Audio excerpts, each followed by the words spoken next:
Sneak peek. Looking pretty good, isn't it, folks? Check that out. There's the pommel and the grip.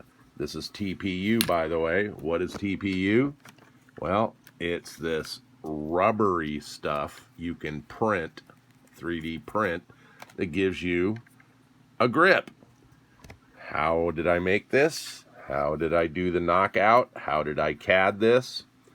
If you're watching my CAD series, a Tinkercad series for designing for 3D printing, that's how I made this. Pretty damn cool.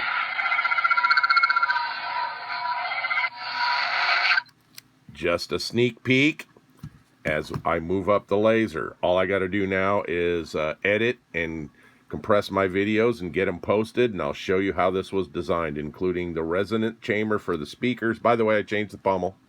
The pommel now has a speaker grill on the bottom and a ring around it, so you might notice that from my videos. But anyway, I'll go into all that, how it was done, and while not everybody's going to be skinning a laser, a saber, the concepts and the ideas for designing something so it can be 3D printed are all in my videos. So if you haven't started watching, go ahead and watch. I'll get these done, compressed, and up soon. Later.